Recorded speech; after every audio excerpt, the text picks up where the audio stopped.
Hello, and welcome to Zipadee Disney, the podcast where we help you make the most of your Disney vacation using tips from experienced people just like you. So sit tight and let's get started.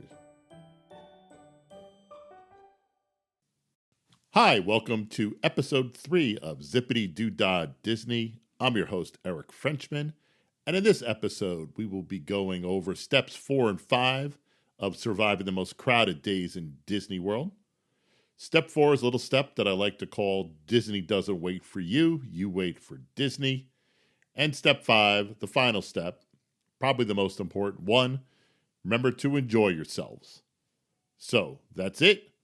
Let's go on that ride.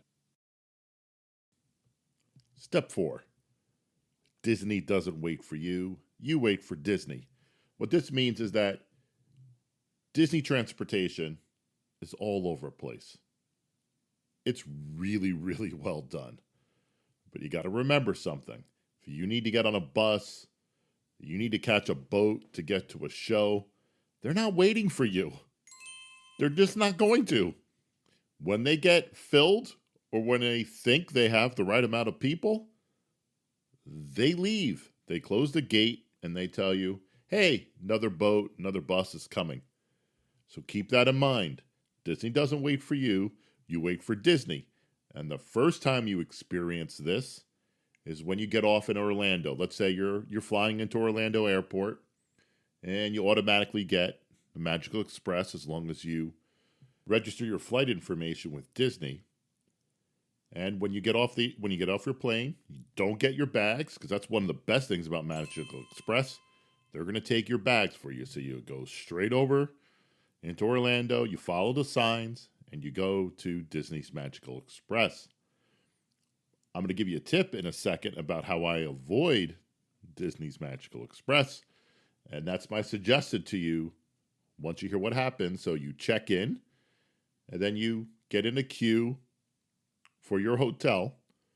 You're not going to be the only hotel on this bus. Keep that in mind. So you're going to wait, and then they're finally going to let you on your bus. And you're going to be on a bus with probably 2 other people staying in other hotels. So what happens is once that bus gets filled, or to a certain point when they know how many people they're supposed to get, then they go off to the bus. They go off to the hotels. And if you're lucky, you get off at the first stop. If you're unlucky, like if you're at the Contemporary, you're usually like the 3rd stop. So that's when you sort of learn this lesson early on, that Disney's not going to wait for you. You're waiting for Disney. You want to get going. You want to go to your hotel or you want to go to the parks. That's not the way to do it. Yeah, it's free. Yeah, it's comfortable. But here's what I do.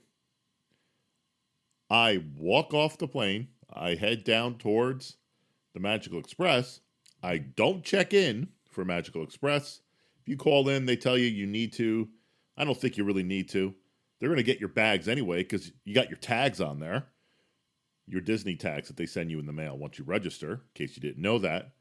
I walk off and I get in a cab and I go straight to the parks, whichever park I decided I'm going to on day one. That usually costs somewhere around $70. It's not cheap, but it's worth it. You get to the park sooner or you get to your hotel sooner and you can start your day. And I think that's a critical part of this week. It's not so easy navigating the parks and navigating where you're going and where you're eating. And I don't want to wait. I don't want to wait for the Magical Express. I don't care it's free. I'd rather pay for an Uber. Actually, it's a Lyft. You want to really use Lyft out in the Magic Kingdom. But I want to get to where I'm going, and I'm not taking the Magical Express.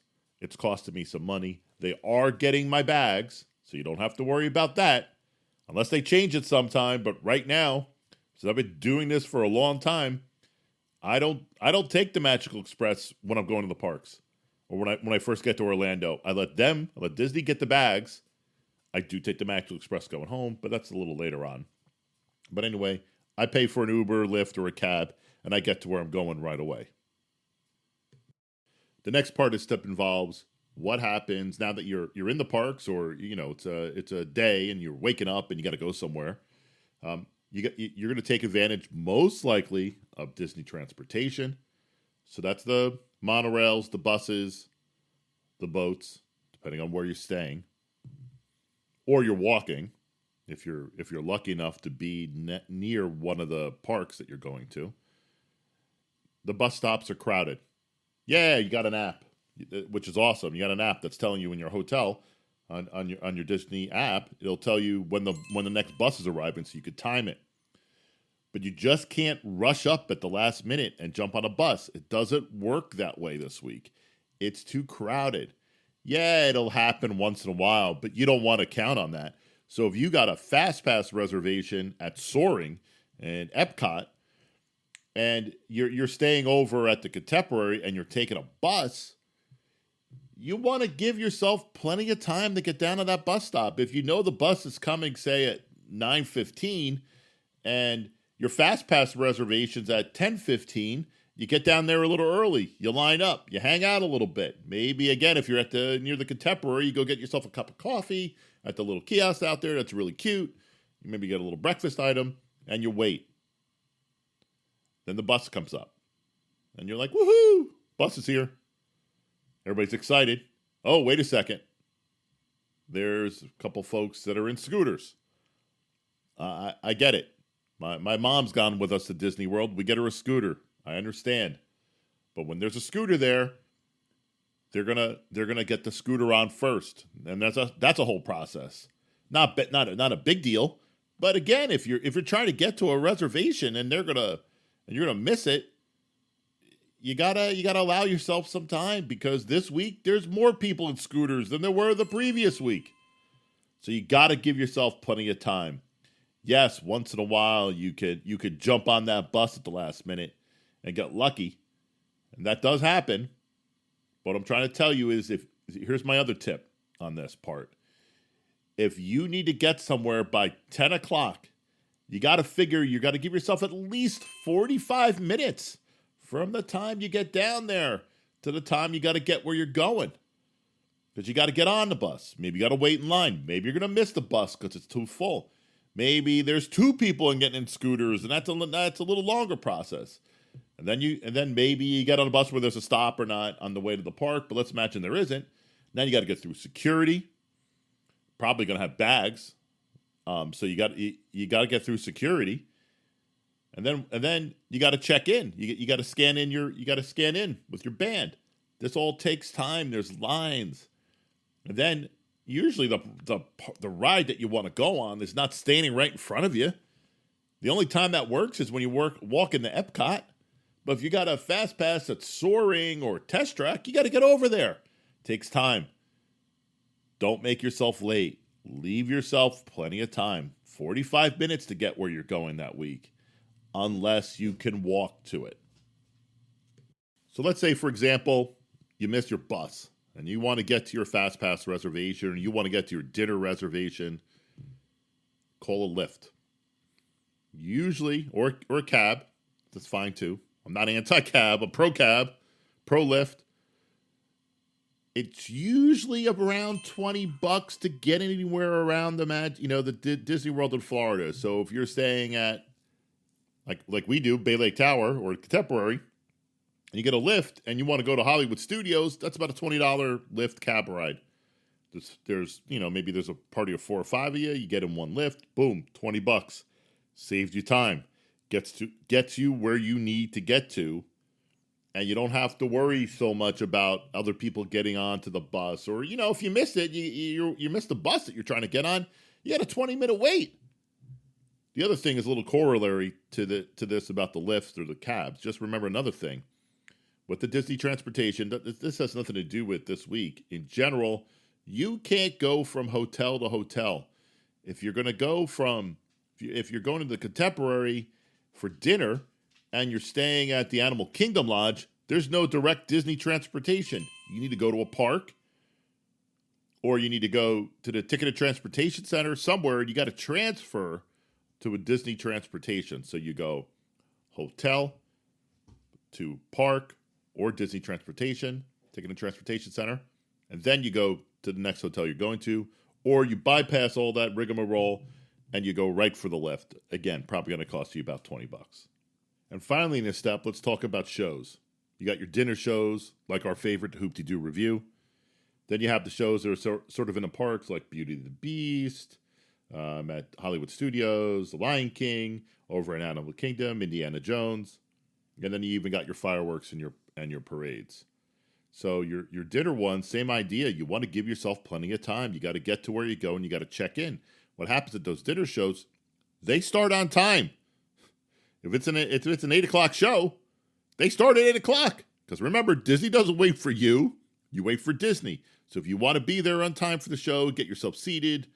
At these dinner shows, get yourself a couple drinks or whatever. I'm not saying you got to be there an hour beforehand. You got a dinner reservation. You don't need to get there an hour beforehand, but get yourself settled. Because remember, they're starting the show on time, and Disney's not going to wait for you to get there. You wait for Disney. So get there a little early, get yourself relaxed. Then when it comes to some of these shows are inside the park, non-reservations. Now, you could fast pass like Indiana Jones, but that's a waste of a fast pass. The only time you want to do Indiana Jones is you already blew through your 3 fast passes for the day, your first 3, and now you can add another one, and you're looking around going, well, what's available this week? Not much. Can't get on any of the popular rides. You're not going to find a fast pass for Slinky Dog later on in the day, so maybe use a fast pass for Indiana Jones, but generally speaking, you don't need a fast pass. Fast pass people get in first. Fast pass people are going to get a spot closer to the stage. Even this year, we waited in line without a fast pass. We got in. We enjoyed the Indiana Jones show. We had a good time. Same thing with Beauty and the Beast and Lion King. One of the things you got to remember about these shows, again, there's limited amount of people. There's a lot that could get into these shows. There's a limited amount. So you want to get there maybe 20 minutes beforehand, half hour, maybe to wait on the line to make sure you get in. But you gotta wait a little bit. Don't fast pass them unless, you've already gone through your 3, and then you go fast pass them again. You could use another fast pass or make another fast pass. Blah. But give yourself some time so you make sure you get in, but don't wait an hour for those shows because you'll get into them. And finally, the parades and the fireworks. We talked about that before in one of the other 2 episodes that we've done. But generally speaking, for this week, if you want to spot a decent spot at the parade, I gave you some tips on where I like to go, over by the Liberty Bell. But you want to give yourself at least an hour. Find yourself a spot. You don't need to line up 2-3 hours ahead of time. You'll see people doing that, hanging out. If you want to be down Main Street and you want a spot, okay. But you could get a good spot where you see the parade and maybe an hour beforehand, 45 minutes.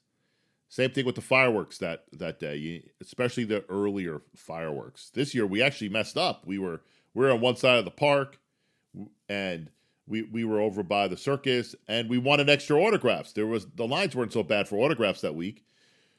But they weren't as long as I was expecting. So we wanted to get the Great Goofini.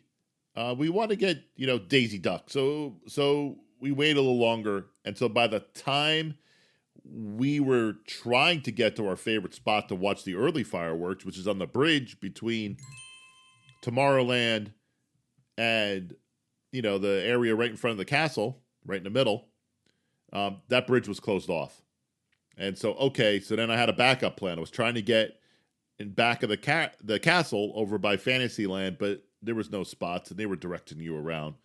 So we actually ended up watching them from over by Seven Dwarfs Mine, which wasn't a bad place to watch them. We saw the fireworks. The only problem with the fireworks, when you're way in back of the castle like we were, it's not as synchronized. It's not as pretty because the fireworks, when you see them from the front, they're over the castle. That's great. That's what you want. You want to see the fireworks over the castle. But when you're in back of the castle, the fireworks are pretty far back. So then you're not getting the synchronization between the fireworks and the view of the castle. You're just seeing awesome fireworks, which we enjoy. So even an expert like myself messed it up, but it was okay. People were a little disappointed, but we got it. Oh, we got our picture taken with the Great Goofini. That's pretty good. So again, in this critical step 4, just remember, Disney doesn't wait for you. You wait for Disney. You got to give yourself plenty of time to get to where you're going, and just relax. Get there a little early. Don't always try and be perfect, because it may not happen this week. Yep, we got to step 5. Step 5, the final step. Enjoy yourself. Look, I know this week is complicated, but it's worth it. It's the happiest time of the year, right? So just take a deep breath, follow my tips, come up with your own, ones that work for your family. Listen, like I said earlier in my very first episode, there's a ton of blogs. There's a bunch of podcasts you can listen to. Everybody's got their own tips for what worked for them, what worked for their family. Figure out what worked for you. Use my tips, put something together. Look at it as a start. You know why this time of year is awesome? You know why I still go year after year? And I think once my daughter finally graduates high school, I still might be going this time of year. You know why? I'll tell you why. I'm going to give you what I love best about this time of year, what makes it different. First, the hotels. Yeah, every hotel's decorated. You'd expect that. But every hotel's got something special. In the Contemporary, there's this giant chocolate display. I love it. I take the picture by it every year. I have pictures going back many years in front of that chocolate display. The Grand Floridian, they got this great gingerbread house. Go over to the boardwalk, they got this cool display, this candy house display of the Boardwalk Bakery. All the parks, all the hotels, they all have Christmas trees. Oh, wait, as Disney likes to call them, they're holiday trees. They're huge. We get pictures taken in front of all of them. I didn't get one ever taken in front of the Contemporary because that's out by the road. But believe me, every year I go, I want to get that picture in front of it.